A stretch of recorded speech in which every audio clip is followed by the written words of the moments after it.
She scoffed. Only insecure men ask for prenups. I just smiled. But when she tried to file for divorce months later, the judge's first question made her face turn white. The conversation that should have been a red flag the size of a billboard happened over a plate of overpriced pasta. I had just sold my first major software patent, and the money that hit my account was, to put it mildly, life-changing. I'd spent 7 years building my company from a laptop in a spare bedroom into a serious player in the logistics industry. I was 32 years old, and for the first time, I felt genuinely secure. My girlfriend, Isabella, was sitting across from me, already talking about a trip to Greece and a new German car. We'd been together for a year. She was beautiful, charming, and knew how to play the part of the supportive partner to a T. That night, feeling the weight of my new financial reality, I decided it was time to have the talk. With things changing for the company, I started. Choosing my words carefully, my lawyer and my business partners are strongly advising that we get a prenuptial agreement in place before we take the next step. Isabella put down her fork. The charming smile didn't vanish, but it tightened at the edges. "A prenup?" she asked, her voice dangerously sweet. "What on earth for?" "It's just a standard business practice," I explained calmly. "It protects the company. It separates my corporate assets from our personal ones.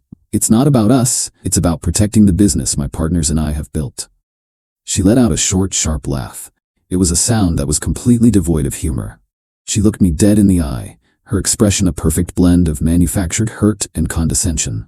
"Only insecure men ask for prenups," she said, the words landing like little darts. "It's like you're planning for failure before we even begin. Don't you trust me?" Her friends, who were at the table with us, all nodded in solemn agreement. One of them put a comforting hand on her arm, as if I had just mortally wounded her. It was a masterclass in emotional manipulation, a full-court press designed to make me feel like a villain for being prudent.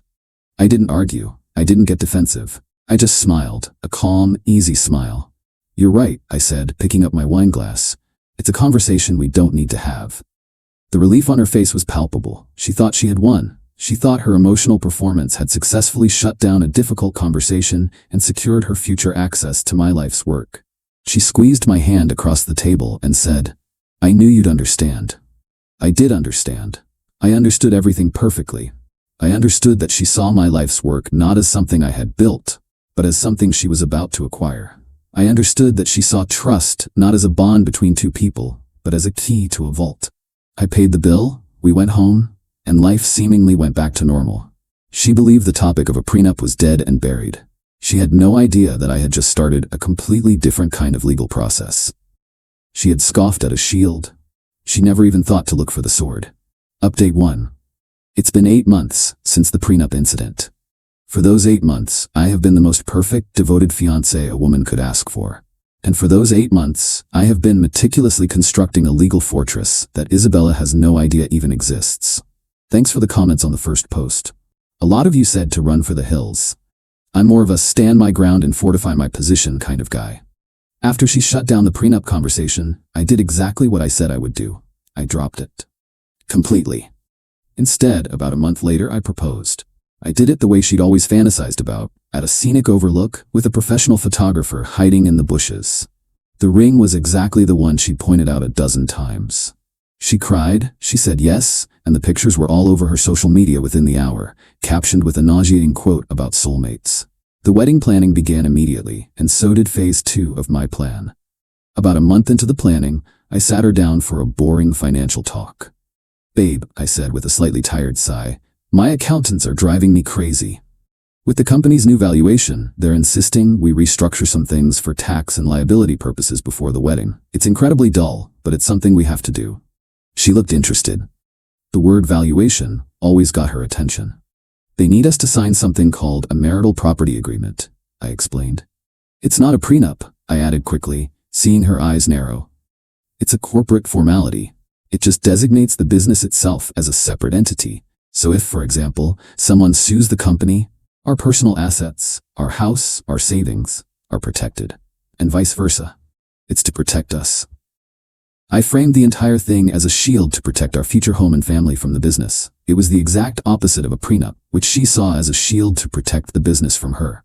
"It's a standard operating procedure for owners of private companies," I said, sounding as bored as possible. "Honestly, it's a huge pain. They also said you absolutely have to get your own lawyer to look it over, just to ensure everything is transparent and your interests are represented. It's a legal requirement for the agreement to be valid.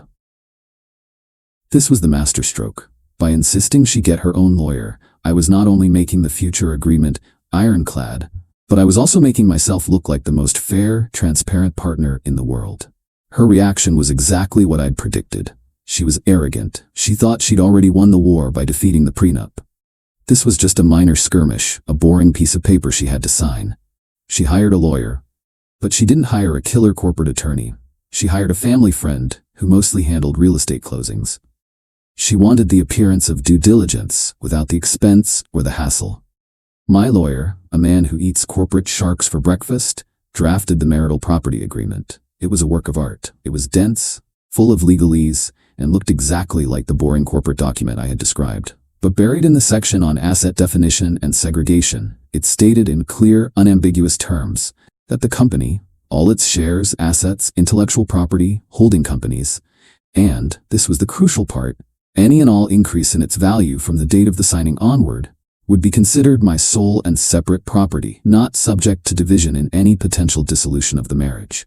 I provided her lawyer with a complete and exhaustive disclosure of my finances, every stock, every bank account, every asset, total transparency. Her lawyer, as expected, gave the document a cursory review. He saw the clauses about liability protection, which were standard, and advised her that it seemed like a normal business protection agreement. He completely missed the depth and breadth of the increase in value clause. Isabella signed the document in her lawyer's office, smiling and joking about how silly all this paperwork was.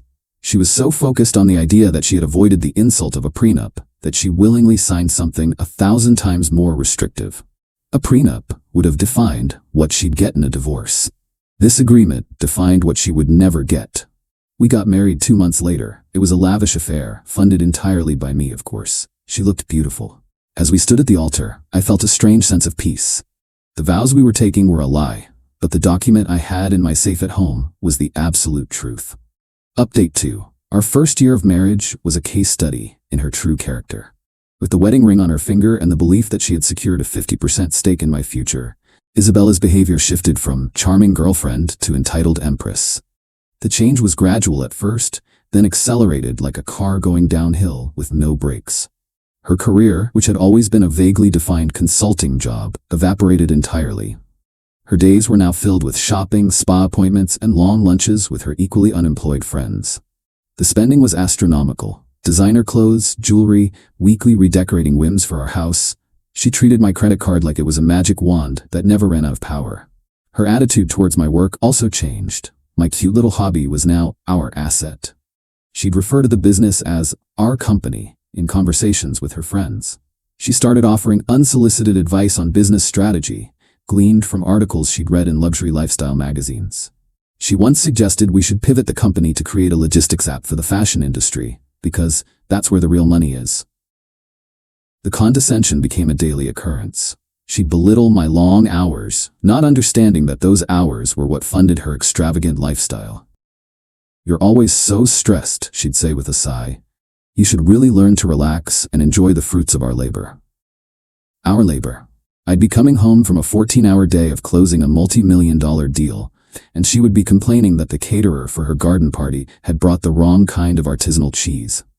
I played the part of the doting, slightly oblivious husband. I never complained about the spending. I listened patiently to her terrible business ideas. I was building a case. Every receipt, every credit card statement, every condescending comment was a piece of evidence. I was documenting her complete lack of contribution to the marriage, other than as a consumer of resources. The first sign that she was planning her exit strategy came about 6 months ago. I came home early one day and overheard her on the phone in our bedroom. Her voice was hushed. "No. He still has no idea. I think another year should be enough. The company just landed that big European contract. The valuation should be at its peak then. My lawyer says we should wait for the maximum possible payout." She was talking to a divorce attorney. She already had one on retainer. She was timing her divorce like a stock trade, waiting for the perfect moment to sell her shares in our marriage. I quietly backed out of the house and went for a long drive. There was no anger, no shock, just a grim sense of satisfaction. My plan had been based on a correct assessment of her character. She was exactly who I thought she was. From that day on, I became even more meticulous. I started keeping a detailed journal. I documented her trips, her spending, her lack of interest in my life or my family. I also made a few strategic moves with my business. I established a new holding company and transferred some of the newer post-marriage patents into it.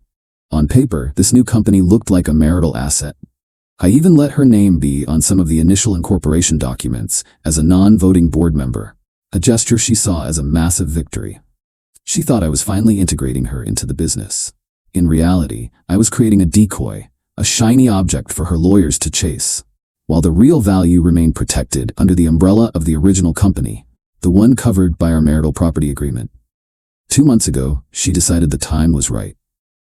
The company had just been featured in a major business journal, and the article speculated that its value had tripled since our wedding. That was her signal. She did it in the most cliché way possible. I came home to find her sitting in the living room with 2 suitcases at her feet. She had a somber, practiced expression on her face. "I can't do this anymore, Mark," she said, her voice full of fake regret. "We've grown apart. I need to find my own path." I played my part one last time. I feigned shock. I begged. I asked her what I could do to fix things. It was a pathetic performance, and she loved every second of it.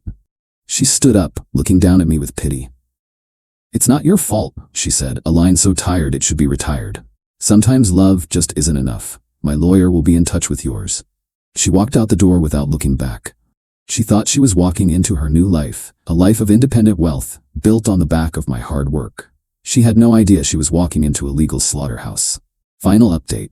The end came not with a bang, but with a single, quiet question in a sterile conference room. For the past 2 months, our lawyers have been exchanging paperwork. Her legal team, a high-powered and notoriously aggressive divorce firm, sent over their initial demand. It was a work of fiction. They claimed 50% of everything. The house, the savings, and, most importantly, 50% of my company, including a valuation of its growth since our wedding date. Their number was staggering. They were confident. They saw me as a typical, blindsided husband about to be taken to the cleaners.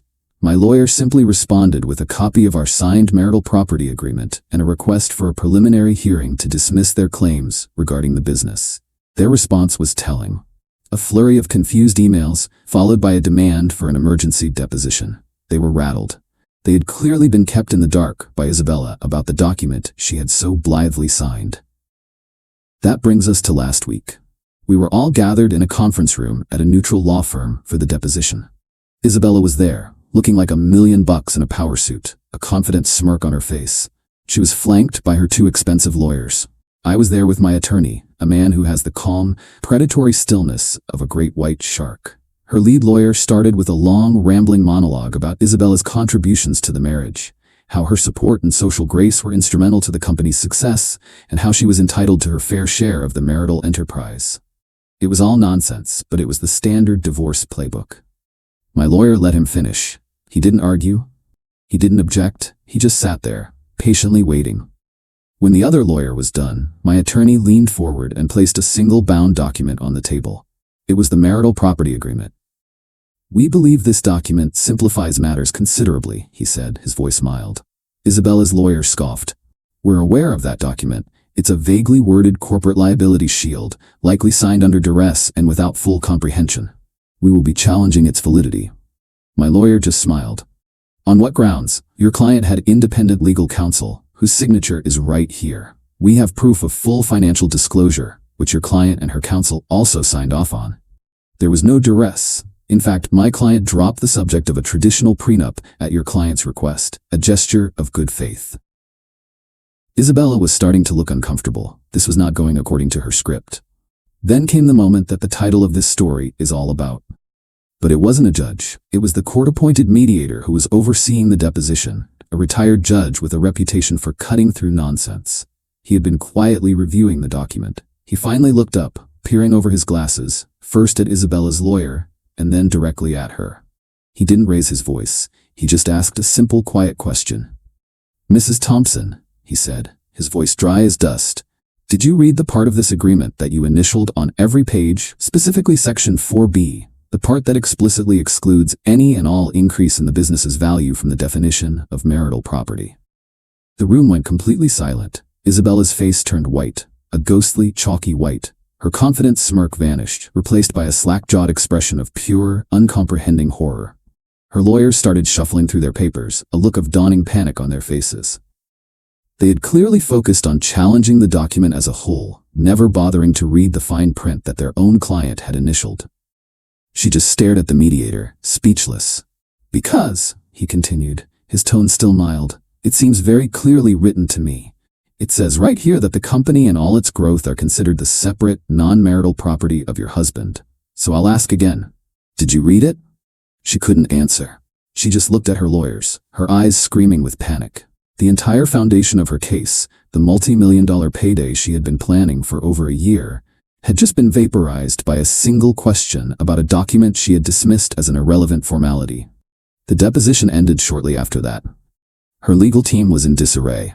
The fight went out of them completely. The aftermath was swift. They dropped their claim to the business entirely. They had no choice. What she was entitled to was exactly what the law provided for assets acquired during the marriage, outside of the business. That amounted to 50% of the value of the house that had accrued since our wedding day, and 50% of our joint savings account, which I had kept deliberately modest. After paying her lawyers, she walked away with next to nothing.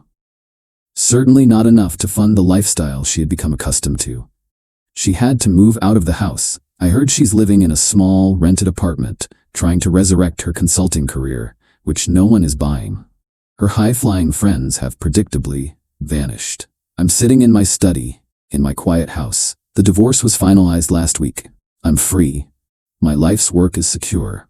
She scoffed at the idea of a prenup because she thought she was smarter than me. She thought she could outplay me.